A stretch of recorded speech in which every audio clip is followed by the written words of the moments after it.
So, High School of the Dead.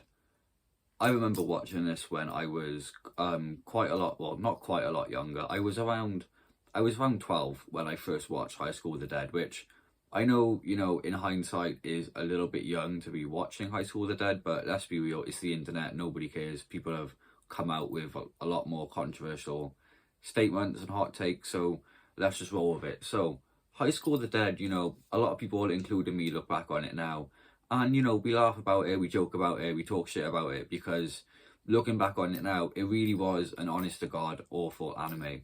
But, when I was like 12, 13 years old watching it for the very first time, I'm not going to stand here and lie to all of you. That's not what I thought when I first watched it.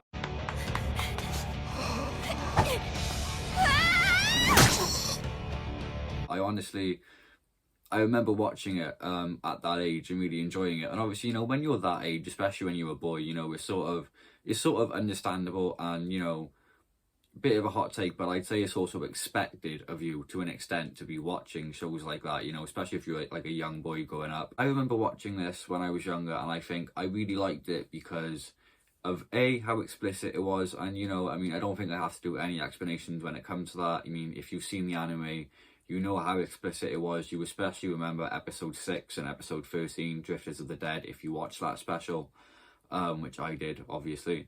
So you know exactly what I'm talking about when I mention that. And I think, being like a 12, 13-year-old kid, especially a boy, you're not going to complain seeing that type of shit on TV.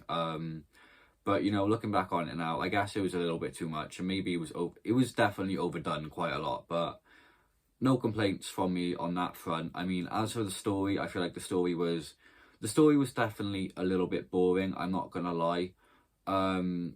It was just sort of basic, like group of high school students, group of survivors, zombie apocalypse, got to find something to find. Every time they do, it gets ruined. They can't trust anyone, stuff like that. And it was pretty good, but I did sort of want them to settle down. And like, I haven't read the manga, so I don't know if the manga was finished. But obviously, the anime, we had series 1, and then season 2 got cancelled because the creator Daisuke Sato sadly died of, I believe it was a heart-related illness a few years ago. So season 2 got cancelled and it never really finished. We ended it on Drifters of the Dead, when they were on the island, and it was revealed, at the end of the episode by the girl with the pink hair, that there was a tunnel on the island that would lead into the city.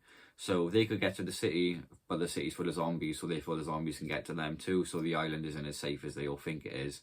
But it was literally ended right by there, and it never really went any further than that because that was the end. And then it got cancelled, the creator died, and yeah, we'll never get a second season. I think we would have accepted that a long time ago, but I'm just going to say it up front right out here. We're never going to get a second season, but I think, we can always look back on the first season and we can learn a lot. I think we can learn a lot about how to do an anime and...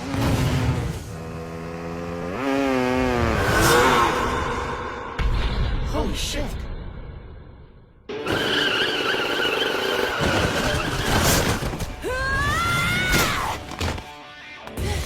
and how not to do an anime, because Oh yeah, sorry. Hirano, what about this? Because I think the characters were pretty cool, and I think the creator definitely knew what he was doing, because even though the anime is very controversial and a lot of people have a lot of things to say about it, particularly very negative things, but that's pretty much, I guess that is pretty much all I have to say about it. Let's be real, it wasn't really a very exponential anime. Like, it wasn't really, it's not really something I could stand here for hours and talk about. It was good when I was younger. I could probably rewatch it now, but I don't think it would be as good if I did. But hey, I might give it a go again for like the nostalgia. But I think I sort of look back on the show with a mix of nostalgia, guilt, and a teeny bit of shame. But that's to be expected. My favourite characters were definitely Takashi, which is obviously the main character with the black hair and the baseball bat. But I like Saiko as well, the one with the purple hair and the sword. She was hot as fuck. She was the coolest character in the show, don't care what anyone says. Rei was pretty hot as well, but I wasn't really... Like, she was cute, but I didn't really think she was all that. I think Takashi should have definitely gone for Saiko, but I'm probably getting way too deep into this. The doctor, the blonde one with the big boobs, she was sort of... she was sort of cute too, but I mean, overall, I mean, the characters are pretty cringe. The story could have definitely used some improving, and it really was an honest to God. Like, I think I gave it a 4 on like my anime list, maybe a 5. I'm not too sure. Maybe I'll do a video on my anime list one day. I don't really know, but other than that, I hope you all enjoyed. If you did, please leave a like, comment, subscribe, and I'll see you all in the next one. This is Toshi signing out.